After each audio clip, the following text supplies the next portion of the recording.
Alright, it looks like we are live. So, hello everybody. This episode is live, but it's actually going to be, I think I'm going to leave this one up instead of deleting it like I do all the other live streams.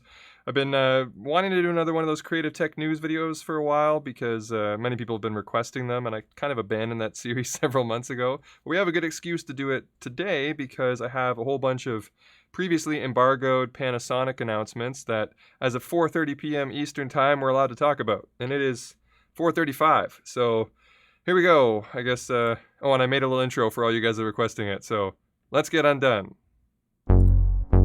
Gerald Undone. He's crazy. Hopefully that worked. I don't know. I'm not the greatest streamer when it comes to pressing these buttons on a timely matter. Alright, so do a quick little check through on the chat. If you guys are watching this after the fact, I think that YouTube has a thing now where you can like preview the chat as we go through. I try to interact with a lot of the chat comments. Today might not be a day where I hit them all because I do have some stuff to go over and we have a bit of a time limit.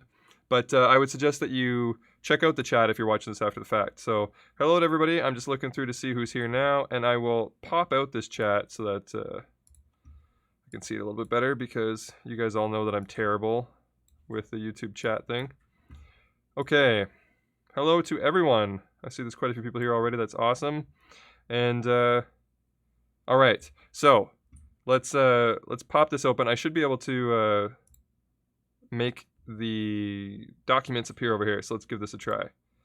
So the first one is, let's see, what should we talk about first? How about the new camera? So pop this one up here. All right. So you guys can see that, right? I think so. I'm going to look at it on my screen, but hopefully you can still see it. So this is for the new S1H. Now there was already some rumors that came out about this camera, so some of the stuff that I read in the rumors is true. But I haven't fully read all of these items yet because I wanted to react a little bit live as we find out about them together for the actual specs.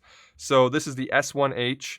It's going to be like a video-centric version, and it kind of feels like a little bit of a love child between the Vericam and the S1. But I've got the actual specs here. I only know a few of them. So it says new digital single-lens mirrorless system camera equipped with a full-frame image sensor. The S1H is the world's first camera capable of video recording at 6K 24p, which is a 3:2 aspect ratio. So it's not going to be the 16:9 ratio, but then 5.9K up to 30p and a 16:9 aspect ratio. So that's good because I like to do a lot of 30p stuff. Like this stream is 30p right now and a lot of my videos are these days. So they didn't leave out the 30p crowd, which is awesome. And then they also do 10-bit. How many pits you got? 10-bit 60p at 4K and Cinema 4K. And I think that's the first full frame Cinema 4K 10-bit 60p, that combination of stuff on like a hybrid mirrorless camera. Obviously cinema cameras can do that. And there's some asterisks there that suggest that it probably has certain claims to it, like, yeah, for a full frame interchangeable camera, and then it specifies what DCI 4K is. So that's the 4096 instead of 3840. So you get the, slightly wider frame. So, and I'm assuming that would, it doesn't say here whether it's cropped or uncropped, but I'm assuming that it would have to be uncropped. Otherwise, what are you advertising exactly? Because the S1 kind of gets there, and so does the Fuji if we're just talking about an APS-C crop. So my hopes and my thinking is that that's uncropped full frame. And then it mentions that they will release this to the markets in fall 2019. And then what else? It says something a little bit further down here about the resolution.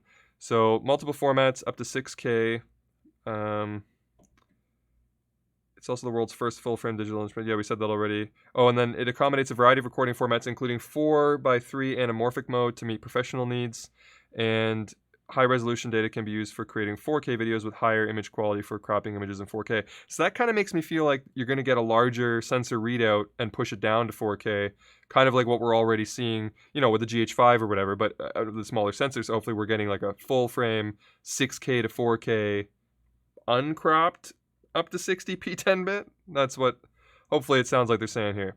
So we'll take a quick pause here and I'll just check over to the chat to see if you guys are like, Gerald, we can't hear you or whatever. Oh, and it looks like we have a super chat here from Phil. I got a treat for that, guys. Whenever there's a super chat, I made a little thing here. Let me find it here. Here we go. So this is for Phil's super chat. Excellent! I don't know. Whatever. Just trying to have a little fun with these streams now. Thanks, Phil. Always appreciate the support. How's it going? All right, let's see. Just gonna browse through the chat super fast to see if there's any flags or questions that I missed. You guys are all being really kind and appreciate all the greetings and stuff. Like I said, normally I address every single comment, but I'm gonna try to blast through here. Hello to everybody. Hey, Chile. I see some. Was it Argentina, Honduras? Hello to everybody.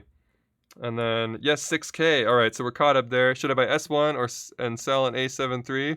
S1H, baby. Before you guys get too excited, though, let's see if they mention anything about price down below or any sort of pitfalls. But that's what we know so far.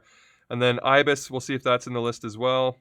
Do they kill the EVA with this? I don't think they're going to kill the EVA. Usually when it comes to cinema cameras, there's obviously going to be a lot of bigger stuff. But, you know, you're going to lose some things, but add the ability to take photos or something. So there'll still always be the need for the proper cine cameras. Then, okay, so I think that we're caught up here. And let me just jump back here and see where we were. So, rich gradation and a wide color space virtually equal to those of cinema cameras. Right, so it's going to get proper V-Log and V-Gamut. It's not going to be V-Log L. Not that there's anything wrong with V-Log L. Obviously, a lot of people have been using it on the GH5 and that kind of thing. But this is going to be proper V-Log, which, like the Vericam and that kind of thing, you're going to get that better, or you're going to be a little bit more comfortable probably working with this log. But because it's going to be kind of an in-between thing, you should be able to match it well. They claim here that it says that you're going to be able to match GH5 and GH5S as well as the Vericam. So it should fit right in if you're somebody who uses the whole spectrum of cameras. It's going to be able to match well, but you'll be able to take advantage of the full V-Log and not V-Log L. And that's not a paid feature because they're doing this as a video camera. It's just you get it now, which would make sense, but I think the pricing is going to be a little bit higher for the camera as a whole, obviously. High product reliability that allows unlimited video recording. And then this is cool. It says, in every S1H recording mode, every mode, video can be recorded non-stop under the certified operating temperature so the user can concentrate on shooting. So that makes me feel, I'm pretty sure what they're saying there is that 6K 24, 5.9 30, 4K 60 10-bit, no record limits on any of them, where obviously up to this point with hybrid cameras, it usually reaches where, yeah, it's unlimited, but as soon as you put it into 4K 30 or 4K 60 or something, you can only record for like 10 minutes. Well, unlimited in all the modes, so that's pretty sweet. And then they just go on to talk about how they have the rest of their product line, the S1, the S1R. And since starting, yeah, so we actually got the embargo out within like 5 minutes. That's pretty good. And then they just talk a little bit more about their whole Panasonic family down here. So they don't mention IBIS, and they don't specifically mention a crop. Now, like I said, it would be weird if there was a crop now based on all this, because it kind of, if you say, oh, it's the first full-frame interchangeable camera to offer 4K 60, but then you put a crop on it, it's kind of like, yeah, it is full-frame, but is it full-frame? Is it really the first?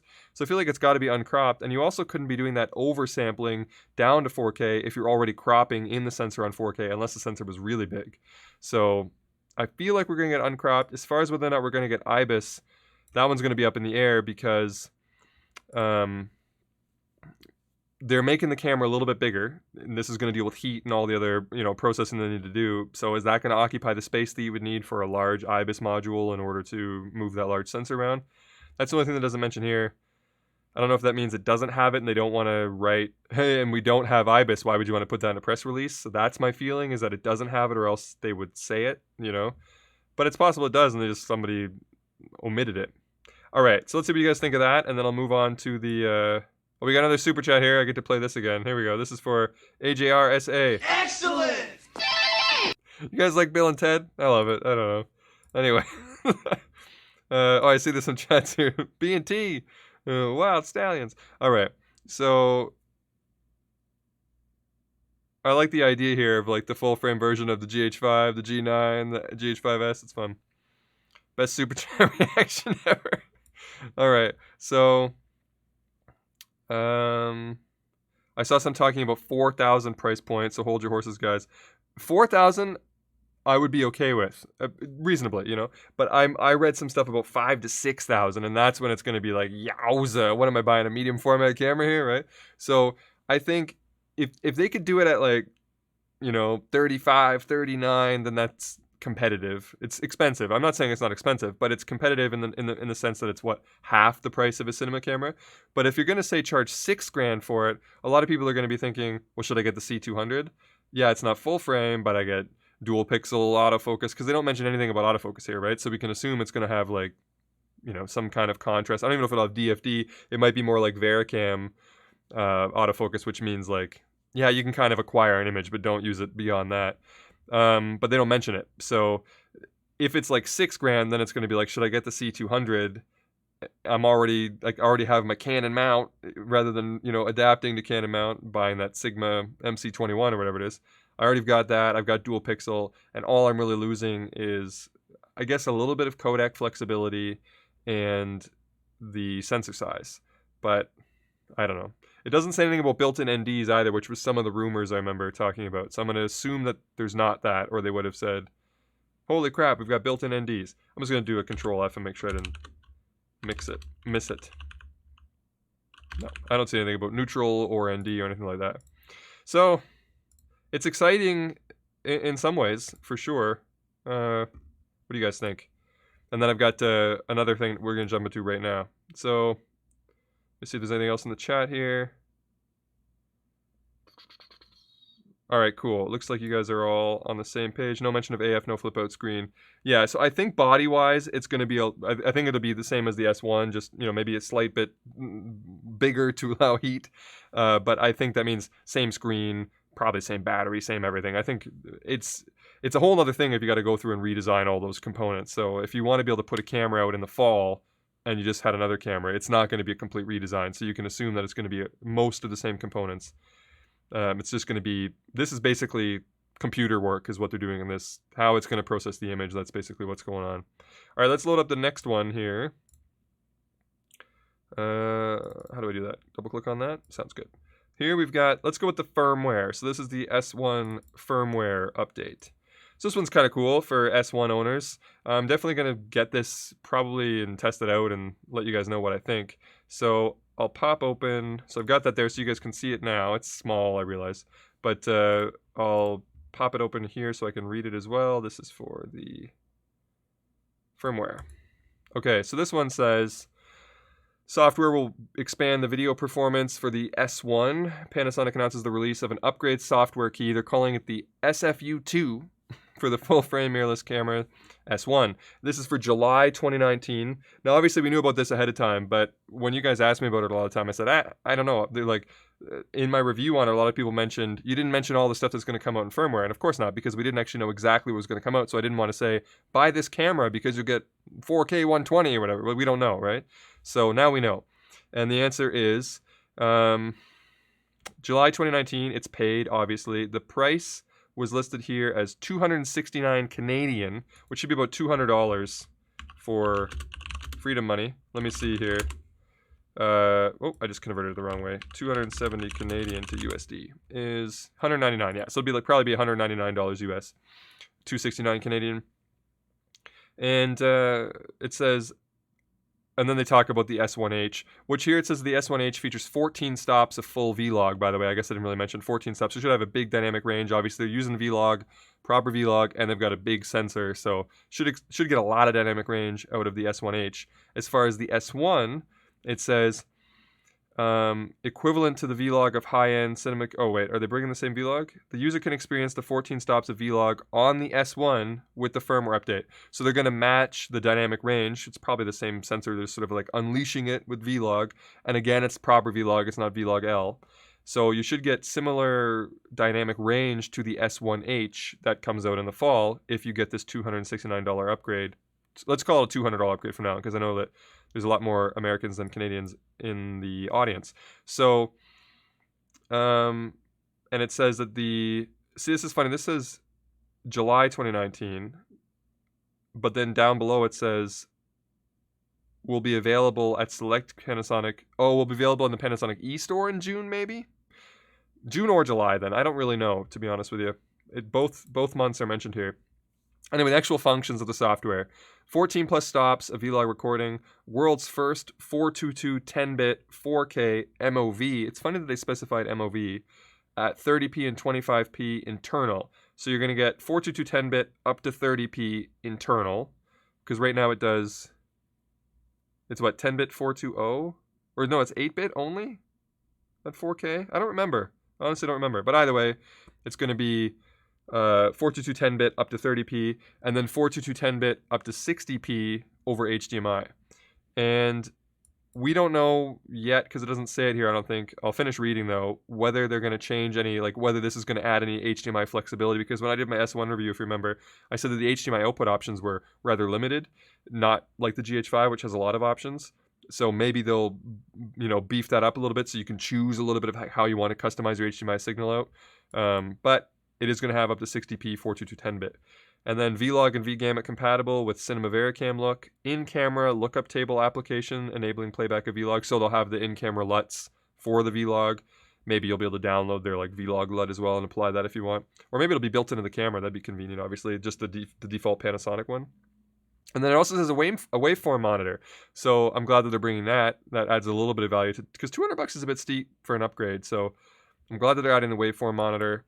And then, I don't know if this is really an add-on, but it says high-res 48 kHz 24-bit or 96 kHz 24-bit sound can be recorded in MOV using the XLR microphone adapter. Now, you could already use the XLR microphone adapter, so maybe all that they did was beef up the sound recording capabilities, because the connectivity was already there. So I'm not really sure what that means, or maybe they're just trying to reference, like, look, it's full-on movie mode now. So that's interesting, because now the comparison would have to be add the $200 to the S1 when comparing it to the S1H. Obviously, this one's not going to get 6K or 5.930, anything like that. And there's probably some other features on the S1H that might be lacking here. But what does the S1 go for in US right now? It is for the body only $2,500. So now it's $2,700, and you get these features that make it close. So that's going to be something to factor in depending on the price of the S1H. If the S1H was $3,000, I think it would be a no-brainer. Unless you like to do a lot of photo work, obviously the S1's still pretty good for photo. But if it was only like $200 to add the firmware, $500 to get 6K, I think that'd be an easy jump. But that's why I think it's going to be a lot more than that. I think 4 is probably a reasonable starting point for what we should expect to see. All right, looks like there was another super chat from JD. Let me hit the Bill and Ted button until we get sick of it. Excellent! Thanks, JD. Appreciate the support and the generosity. Let's see what you guys were saying about that firmware. Okay. What about thermals? If that's a reference to the S1H, it said unlimited all the way through. So it said within operating temperatures. It probably means you can't bring in a desert or something like that, and then all bets are off. But if you keep it at reasonable ambient temperature, you're supposed to be able to record indefinitely, it says. I think they'll take out IBIS because it's cinema-centered camera. I think that probably makes sense, George. Stable, well, big sensor, no limits, but in films in winter. They said 4,000 in the live press release. Interesting, okay. And then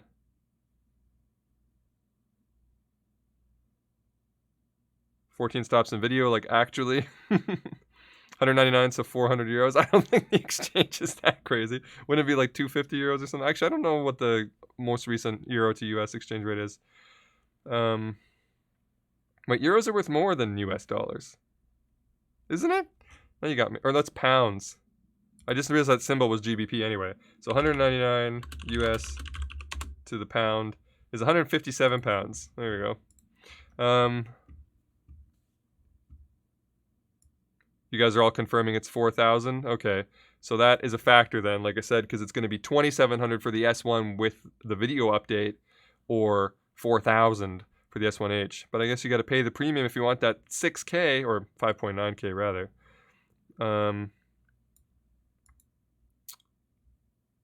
And I think that's it. You guys go Raptors. And then S1 has 10-bit 420 and HLG. Oh, that's what it is. Yeah, you have to specifically choose the HLG mode. And if you want to record it internally, you have to choose, obviously, I think it's like 75 megabits per second on the high efficiency codec.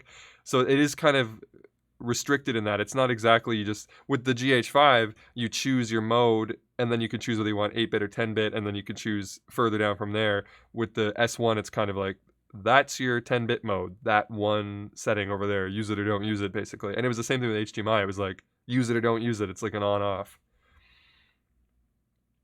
And are you waiting the same as me for the 10 to 25? You guys want to talk about the 10 to 25? Let's do that. You probably know most of it already, so let's pop open the next one here. So I will change this document out to the 10 to 25. And for those of you who don't know, I have a little image for you as well. So we're talking about this guy here. This is the put this over my face. Okay, so we're going to talk about this lens, the 10 to 25 lens. And I'll just make it smaller and stick it down here in the corner. So let me pop this article open so I can read it. So this one says, Panasonic is introducing a new standard zoom. So we know a little bit about this lens already. Leica DG Vario Simulux 10 to 25 f1.7. Lens boasts a large f1.7 aperture throughout the entire 20 to 50 millimeter. So that's the equivalent of the math for you. It's a 20 to 50 millimeter. 1.7 in terms of exposure, and 3.5. What's the closest one you can set it to? 3.2, 3.5. This is a 3.5, right? Yeah. So that'd be the actually. I guess it'd be 3.3 something because there's actually always those second digits and then they round them off when you because they can only have two numbers for some reason. I don't know why that started, but there's only ever two numbers for F numbers. Anyway, so it'd be like a 3.5 in terms of depth of field. Zoom range with exceptionally high optical performance. I've seen some test images already, and they are pretty impressively sharp. But the thing to consider too is that people are obviously going to be using this on smaller sensors, so comparatively, it's always going to be handicapped a little bit compared to some, A7R3, Nikon Z7, Panasonic S1R. When you put a sharp lens on those cameras, it's still going to be limited unless you use like a high resolution mode. But then sometimes those cameras have high resolution modes too. So, but I'm only saying that because that's a factor to consider for the price because the lens is crazy expensive, right? Right here it says it'll be available July with an MSRP of $2,800 Canadian. So that's like $21.99 probably US. Let's see, CAD to USD. 2070 US dollars. So I don't know what they'll price it as. Could be $20.99, could be $2,100, could be $20.49. Anyway, whatever that's going to be, that's expensive. And if you're invested in the Micro Four Thirds system and you just want this this awesome zoom lens, then I think that's an answer. But I think that it'd be tough to say. This is just my gut. I haven't tested the lens. I haven't touched it yet. But if you have nothing in the system and you're like, I think I'll buy, like, what would you buy? A G9 or whatever. You're like, I think I'll buy a G9. And this $2,000 lens, if you were doing it for photos, my gut tells me that you might be better off buying a full frame camera and like one of the awesome value lenses that you can find out there. I don't know, like Sony's got the Tamron or whatever. It's not as sharp, but I wonder if you do like a high resolution full frame comparison to a smaller sensor, crazy good lens comparison and see what you come up with because it's steep. And one of the things that Micro Four Thirds had going for it for a long time was that you can often get quite a bit in your package for the same price. It's like over here you might get one camera and one lens, and over here you can get, a smaller body and two lenses or something like that. So when you start spending this much money on a lens, is that still the case? What do you guys think? Too much? A lot of these announcements are kind of expensive. What is it saying here? 17 elements, 12 groups. It's supposed to be good for, it says that 3 aspherical lenses and 4 extra low dispersion lenses effectively suppress the axial chromatic aberration and chromatic aberration of magnification. Spherical aberration and distortion are also corrected by the aspherical lenses for stunning high resolution. So it damn well better be near perfect, right? At that price point. Costs more than that 40 millimeter Sigma I was monkeying around with. They're saying that's really, really versatile, which I suppose, what is it? It's a 20 to 50 equivalent, so yeah, I mean, that'll get you, because I don't do ultra wide, so the widest I usually go is, like 24 to 28, but I like the 32 to 35 range a lot, so to have both of those. And then if you want to, stretch it out a little bit closer to more of a nominal range and then maybe up to the 50 mil, you've got all that covered, that all you would really need is to pop like a portrait lens in the mix. It's a nice spread. I'll give it that.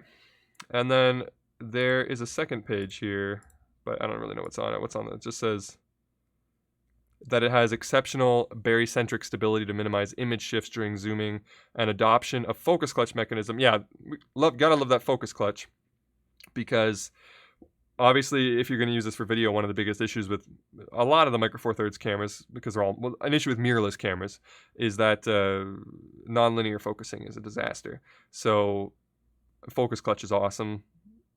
So you better put that on there, obviously, right? And it looks like pretty high quality build quality as well. And then it says a mechanism that suppresses focus breathing, which was a fatal problem of all interchangeable lenses designed for still image photography, allows the lens to excel in video recording performance. So apparently it's not going to breathe focus that much at all either, which again will add to the video versatility, which of course makes sense, because I think when it comes to Micro Four Thirds, there is a large, I don't know what the ratio is, but there's a high percentage of Micro Four Thirds shooters that use it for video, obviously. So if you're going to make a lens, think about video when you make that lens as well. Dust and splash resistant. There's an asterisk there. It says, I'll load up the second page for you guys to see too, by the way. It's, whoops, that's the image of it. So that way if you guys are like watching this on a big screen or something, you can follow along. This is the second page. So dust and splash resistant, and then the asterisk for that says dust and splash resistant does not guarantee that damage will not occur if this lens is subjected to direct contact with dust and water. Meaning if you like stick it in the sand or the ocean or something, I guess, but they don't say weather resistant. It's interesting. But then it says withstand harsh conditions even at minus 10 degrees Celsius for high mobility. And just to be kind, I will convert that to American temperature. That's 14 Fahrenheit for our Imperial fans. And then a rounded shape for actively smooth defocus effect in out of focus areas when shooting at larger aperture settings. So apparently you get a 9-bladed smooth bokeh look for people who are into that. Highly reliable metal mount endures long time use. All right, so it's a well-built lens, and they're proud of that. What do you guys think about it? Let's see where we are in the chat. So it looked like we missed 2 super chats. We got one from Vic SZ. Let's give him this one. Excellent! And we also had one from Tim Beaton. Thank you guys both so much. Here's yours, Tim. Excellent! I'm not sick of that yet. Thank you guys so much for your contributions to the channel. Appreciate it. Let's see what you guys were saying about the last couple things that we went over here. Bill and Ted reply was fantastic. Awesome. Do you know if the 10 to 25 millimeter will be stabilized? That's an interesting thing. It doesn't say. Here's my thoughts. They're honestly just making them up. Is that given how much Panasonic puts into their like IS, dual IS, pairing up and stuff, and then given the premium of the lens.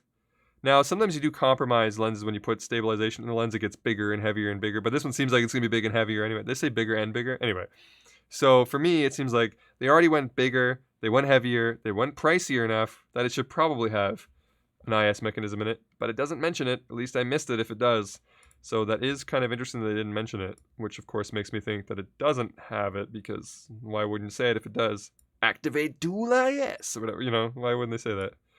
So that's concerning, I suppose. And where am I in this chat now? Almost falling apart here. Skeleton Cake, thanks for joining. Super chat, excellent. S1H is too expensive. Okay. I hope they'll let us change settings in HFR right now. Rather lucky shots. Yeah, it's weird, right? That they made it where it's like they don't even have dial controls. I don't really understand. It's like you gotta. I guess if you were on a tripod or something, you could set everything up in one mode, then switch over, and then hopefully everything would stay. But I agree, it's strange. Compared to GH5, keep or switch? The GH5, like I'm doing everything on the GH5 right now. I would say that if you don't have any issues, then don't switch. If you find that there's things with the GH5 that if you keep coming up with the same problems, you're like, man, it's noisy. I want that ISO jacked way up and I can't do it with the GH5. Or if you don't want to have to use the types of lenses that are required, but you really want the same shallow depth of field look, then obviously you can achieve that with the S1. The S1 is also a better photo camera, so if you think that you're going to do more photos, then you're going to get some value out of that. If you're talking about the S1H, you'll have to wait until I actually get my mitts on that one. Is Sony going to swoop in with their new camera this year and bring all of this at a lower price point? I feel like if Sony had a new camera, it would be 4,000 Canadian. Because what do the premium? Well, they just dropped the A7R3, right? But when the A7R3 came out, how much was it originally? Do you remember? Because that's probably what we're looking at for a new Sony camera.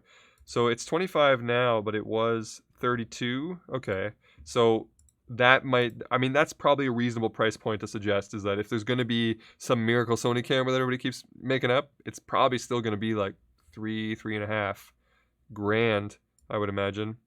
We've got a super chat here from Yatra Photography. Bill and Ted, you're up. Excellent! Every time. I don't know why, it makes me laugh every time. Okay. Anyway, and then how does it stack with Blackmagic? Well, think of it like a Blackmagic Pocket 6K, really, but a hell of a lot more expensive. I guess you got to pay a serious premium to get that 6K, right?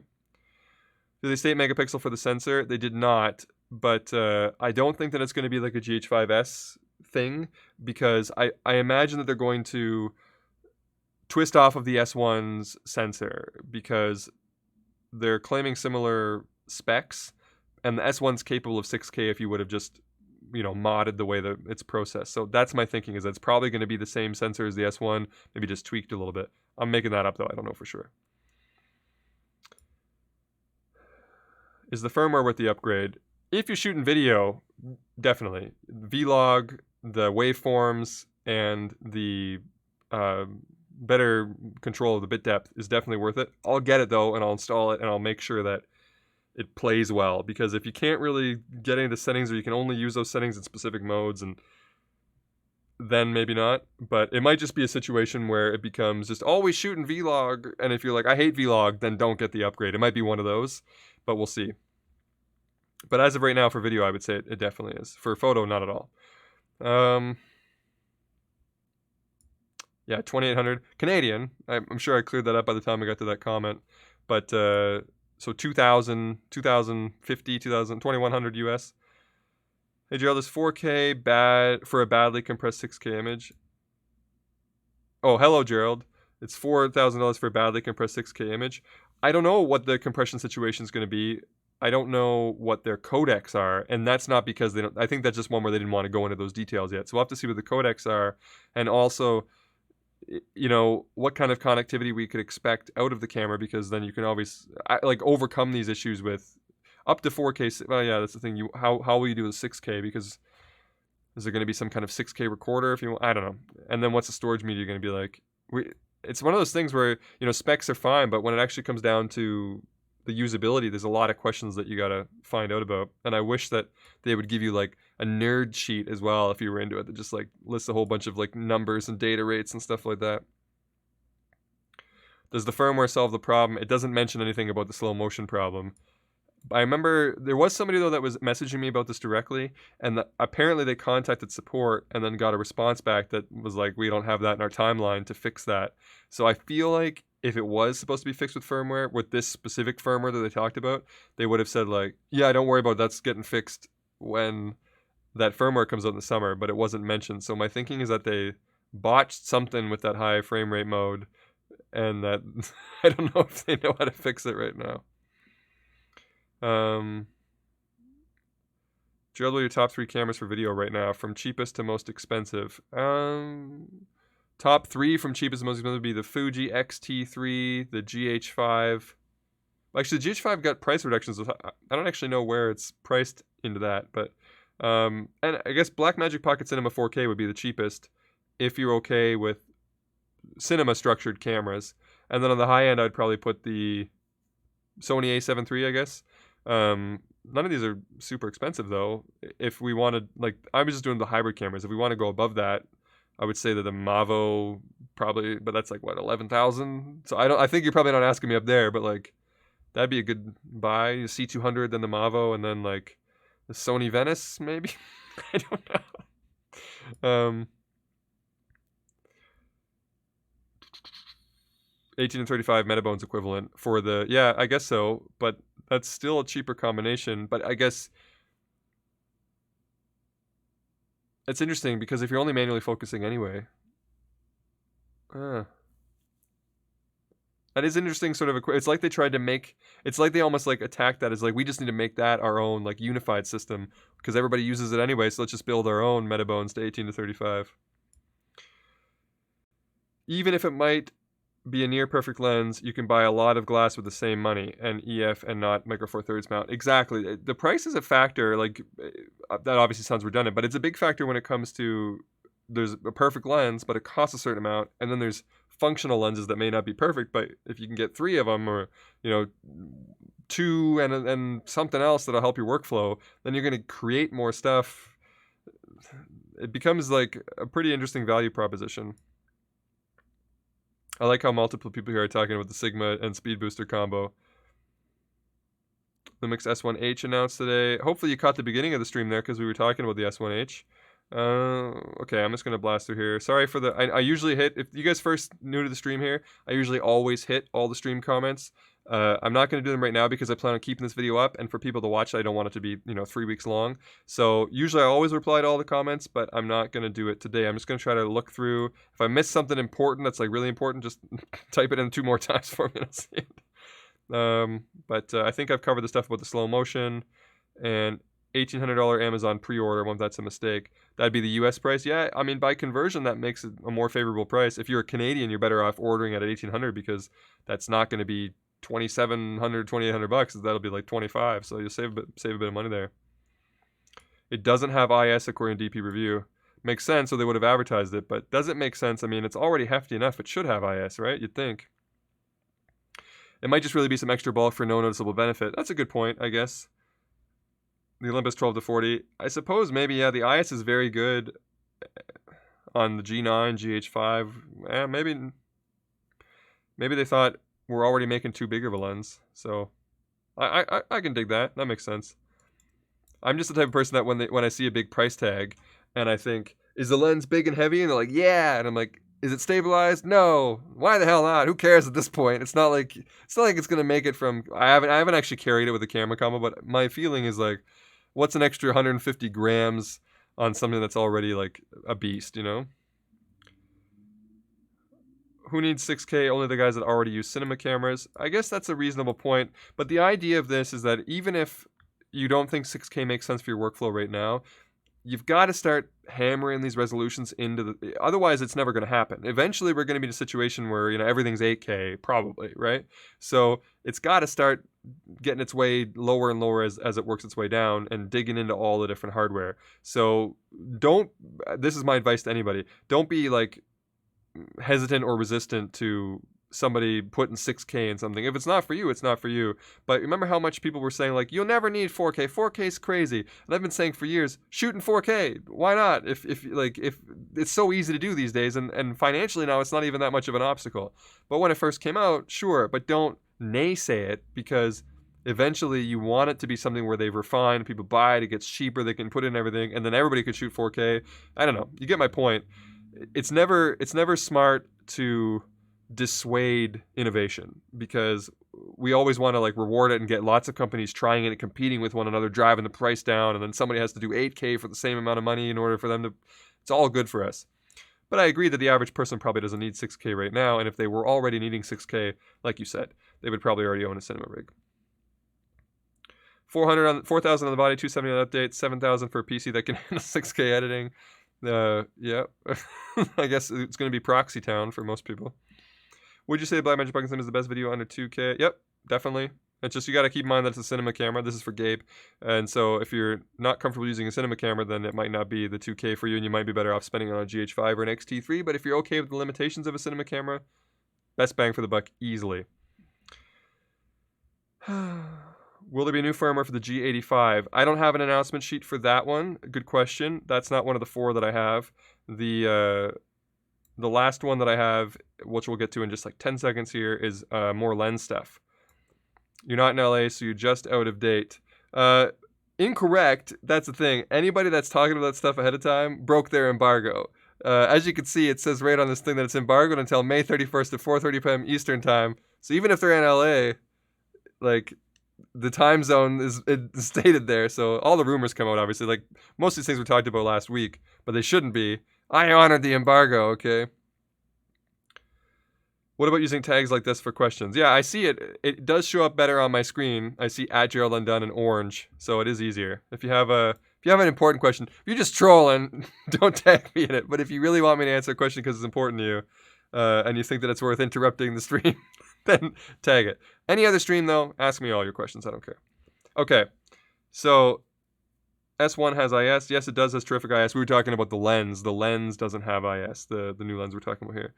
And do you have any experience with Laowa? I do not. I've been waiting to do that. I just haven't actually gotten around it. It's a bit wide for what I do. The 7.5 anyway. And excuse my ignorance, but what would be the biggest limitation of a cinema camera as I plan to use it for video? Oh, it's just like you're not going to be vlogging with it. You're not going to have reliable autofocus. You can't be using stuff like face detection and stuff like. It's kind of like it's for a camera that you get behind it. You do dial everything in that you want. You control it all the way through. That's a cinema camera. Hybrid cameras let you take photos. Cameras that are meant for like vlogging might have like a flip out screen and really good face detection autofocus. You don't get any of that on a cinema camera. A cinema camera, you gotta like, oh yeah, you gotta be behind it. So those are the limitations. They're not necessarily they're not limitations because they come along with like more powerful processes that make the video better, but they're limitations in the usability. If you want something crazy versatile, then go with a Sony A6400 or something like that. You can do a lot of stuff with that. But are you going to be able to record, the same level of video quality and codecs, whatever? Probably not. But that's the limitations I'm talking about. Okay, let me load up the... and yeah, for video, there's still limitations to answer the second part. Obviously, yeah, no photos, right? But... the limitation is just kind of like your use case of video. Because some people say they want a new video camera, but they really just want to maybe live stream like this. I wouldn't get the Pocket Cinema 4K for live streaming, not at all. So that's kind of what I mean. Anyway, let's load up the last one here. This one may not be as interesting to you guys, but who knows. This one's maybe favoring probably more on the photographer side of things, but we've got a little bit of lens and teleconverter talk going on here. So this one was also embargoed until right now.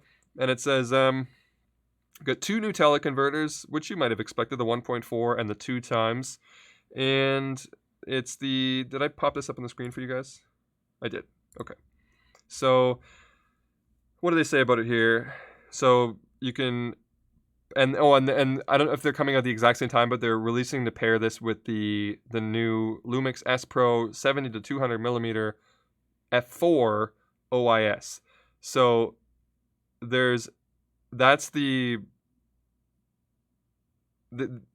one's the f4 version, so you got to keep in mind that your f number is going to have to be multiplied by the teleconverter as well. So that, for like birds or whatever, it's probably no big deal. But if you're doing this for like indoor sports and stuff, that might start to get a little bit dark for you. And so they explain, obviously, that gets you a 400 millimeter lens, but it'd be 400 millimeter f8 lens. But the converters themselves, it says, are rugged, dust, and splash resistant. It has the same asterisk, though, that says if you stick it in water, it might have a problem. Design withstands under harsh conditions, again, minus 10 degrees Celsius. So that's obviously what their test conditions are, is they test it down to minus 10. But then it also says that the 1.4 and the 2 times teleconverter will be available. This one says at select Canadian retailers, because I got the Canadian press release, obviously, or the Panasonic eStore in July of 2019 at $800 Canadian and $1,000 Canadian, respectively. So I'll do a little conversion on that one for you. Again, keep in mind that the prices fluctuate a little bit based on... they don't ever put in weird numbers. Like mine says $591 US. It's not going to be $591. It'll probably be $599 or something like that. And then $1,000 Canadian is 730. So 750 maybe. $750 US. So what did I just say? 600 and 750. So about $600 maybe for the 1.4 and about $750 for the 2 times. It's expensive. All this stuff is kind of expensive because what's the going rate on like the other ones? They're like $300 to $400, and they're usually like $400 to $500 Canadian for most of the competitor. And I think Canon has theirs at like the cheapest price, and then you can get Sigmas if you want those. I think those are even cheaper. So it's a bit expensive. And I wonder if Sigma will make their stuff for Panasonic as well as part of the whole alliance, or if that would be competing, because what does the Sigma tele cost. It's I'll pull up the B&H one so we can see the price. The one for Canon's like $150. That's the old one though. Let's see if this one. No, that's the one. That's US. Yeah, so it's like $250 Canadian. So why can't they make one as well? Anyway, whatever. But then it says, I thought that I saw something, but actually I'm not seeing. Oh yeah, it does say right here. And they'll also be compatible with the new 70-200 f2.8 S series lens to be introduced in 2019. Now I don't have a sheet on that lens yet. That's the only like little snippet that we have. It was on their roadmap that that lens is going to be coming out. But now that's a lens. That's a serious lens because you put a 70-200 2.8, you put a 1.4 on there. Now you got something. I'll do a little quick math on that one. So we'll do it at 1.4. So and we'll round. So imagine that you have a 100 to a 280 4.2. Is that what it would be? But that's not an f-stop. So yeah, it'd be an f4. So it'd be like a 100 to 280 f4 for whatever the hell the price of that lens will be plus the teleconverter. But my point is that's an actual, it's almost like having like a 100 to 300 f4. Like that's a good lens for that would be a good combo for a lot of purposes. But you're gonna have to wait for that one to come out. If you want the cheaper, lighter version, they have the f4 option, which is stabilized. And but again, it's gonna get darker when you start to put those teleconverters on it. And then it just says here that it talks a little bit about the lens structure of the two. I don't know if you guys are really interested in that, but ultra high refractive index lenses in 4 groups for the teleconverters. And the firmware will need to be updated to its latest version in order to use the firmware, I guess, for that lens that they already said it is going to be compatible with the F4. You're going to have to update the firmware on that, but that makes sense, right? Okay, so that is all the documents that I have. How long have we been streaming for? 46 minutes. Okay. So like I said, I want to make this video somewhat palatable because I haven't done a creative tech news video in a while, so I kind of wanted that to be this. So I'm not going to stream for too long, guys, but I'll just blast through a few more of the comments and then we will wrap this up. Let me know if you're excited about any of these things. And then, yeah, thanks for listening. Let's see where we were here. So...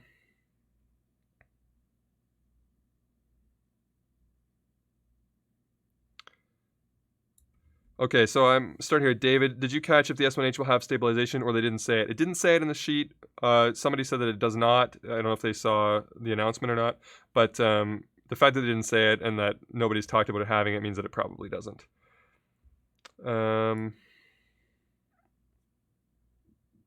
What about using tags? Okay, so that was where that question was asked about tagging me. And then... 6K 3:2 means it'll have 6,000 by 4,000 pixels, or it might be like GH5 6K anamorphic mode. I think that they would have had to specify because they do mention that there's a 4:3 anamorphic, so I think they would have mentioned a 4:3. I think that the 6K 3:2 means probably what you think that you're going to get, like kind of like, you know, the GH5S has a slightly stranger sensor size and you can like expand out to it, but practically I think for the average person, we should be considering this a 5.9K. Not like it's really going to matter that much, but I think that's more of how we should be considering it because I don't have a lot of tangible purposes for 3:2 because I don't think that's a viable anamorphic. You'd have to do some, I don't know. There's no time to get into all that right now, but if you do a lot of anamorphic stuff, you know the different stretch rates, and I think 3:2 is more just kind of like, look at us, 6K 3:2. It's like full. We're accessing the full sensor, like you said, versus I think for practicality, it's 5.9.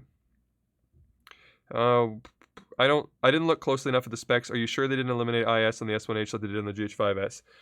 It doesn't say anything about IS, so it doesn't say it doesn't have it, but usually you don't release a press release that says, now a camera featuring no IS. They don't do that. So the fact that they don't say it means either somebody forgot or it's not there. It's probably not there. Is there anything said about any video autofocus improvements? There is not. And they would have totally mentioned that. They're not dumb. They know that that's one of the things that's talked about most is the contrast versus phase. So it would have said something like, introducing Panasonic's new ultra phase super duper autofocus. They didn't say that. So it's going to be the same autofocus or less. It could be like I said, they're going into cinema camera level autofocus. But I would say at best, you can expect S1's autofocus, which is okay. I think that's the best case. It's better than the average cinema camera is what I mean by it's okay. It's not going to be Sony level though. Gabe says vlogging with a cinema camera. OMG, got it. Thanks. Yeah. So as long as you're not trying to do, you know, super versatile stuff, as long as you're willing to be behind the camera and think about what you're doing, you'll be fine. M50 or A6400 for best autofocus in 1080p. I mean, both do well. The A6400 has a recent update that has more autofocus features, so I would say A6400 probably wins. But they're fine for 1080p. I mean, you can get it done with either. A6400 is probably the winner in most cases, though, in that case. Okay, yeah, gimbal makes sense. Don't need IS. I agree. MC21 adapter for the S1, so you could 7200 GH5S with a speed booster. Roger that. Great work on your channel. One of the finest on point out there. Thanks, James. Really appreciate that. And thanks for all the kind words, man. I think your noodle runs on a 64-bit floating. Thanks. Thoughts on no inclusion of ProRes RAW? ProRes RAW. I was hoping a new camera type cameras would start including it. Yeah, here's the thing. Whenever you do something like that, it's gonna take a while. Like the format people and the hardware people. The hardware people like to build hardware and test and make sure that the compatibility and integrity is based on stuff that's already new. And then the software people, or like the people that come with new like ProRes RAW, they're like, look at this thing, like, yeah, next summer or whatever. So there's always a bit of a lag. Eventually, though, when this becomes a standard, then when they make the hardware, they make sure that it works with that. But ProRes RAW is still new. It'll be new for like 2 years. So I know what you're saying, and there's a lot of reasons to get your hopes up about it, but I think you have to be patient when it comes to standardizing a software type. Even though it's not just purely software, I mean, it's how files are written, but still, you have to be patient with it. Gerald, Undone, a bit late to the show, but could we have a little bit of a recap? What I'm going to do is I'm going to post this video, and I'm going to put it in my Creative Tech News playlist, so you can just check it out there. It's not going to be one that I delete afterwards. And you can click through it if you'd like. Basically, we announced 4 things, though. The S1H new camera. It's like a 6K, 5.9K, 30p vlog sort of semi-cinema camera coming out from Panasonic. It's going to be a little bit pricey, though. Firmware update for the S1 to give you similar features. You get 4K 60 10-bit over HDMI, 4K 30 10-bit 422 internal with vlog, and waveforms and adding some video features to it. I've got a hair that's been in my eyeball, and that's why I look like a maniac over here, twitching over here like Ethan Klein. No insult to Ethan Klein. I'm really twitchy myself. It's hard not to do it. Leaking in the streets, embargoed in the streets. That's funny, Skeleton King. A thumbs up for the great work he does. Thank you, Will Lee. Will you personally be purchasing any of the full-frame Panasonics or the new lens for the GH5? I'm going to test them out, and I'll let you know at the end of those test videos if it's like, yeah, I'm buying this guy. But I like to... I'm not going to pre-order, if that makes sense. You know what I mean? I'm not going to put my money down now. And I'll make some videos so you guys can decide when you want to put your money down as well, if you want to wait and see what I have to say. I'm going to try and get the update right away for the Panasonic S1, install that, and then see what's cooking with that. And I'll try to test the lens as soon as I can. Will you personally be purchasing any of the full-frame Panasonics? Oh, yeah, just read that one. Sorry, guys. The all-important question, Canon versus Sony autofocus. Used to be Canon all the way, but Sony is... If they're not already the best now, they're going to be the best tomorrow or whatever. You know, like they keep coming up with stuff, and some of the Sony cameras beat a lot of the Canon cameras right now. Did I miss anything regarding the thermal during extended recording? For the S1H, I don't think the S1's thermals are going to improve that much because it's just software, but the S1H says under like regular thermal mode, you have unlimited recording. So my guess is that just means don't take it to a desert, don't put it under a heat lamp, and you can probably get, you know, extended recording times. But you know me, I'll run it into the ground and tell you just how long it lasts. Any plans for the next live stream? It'll probably be a little bit while, like maybe next week or whatever, but we'll see what there is to talk about. And if not, I'll just do one of my random pop-up ones where you guys can ask me whatever you want. So late to this.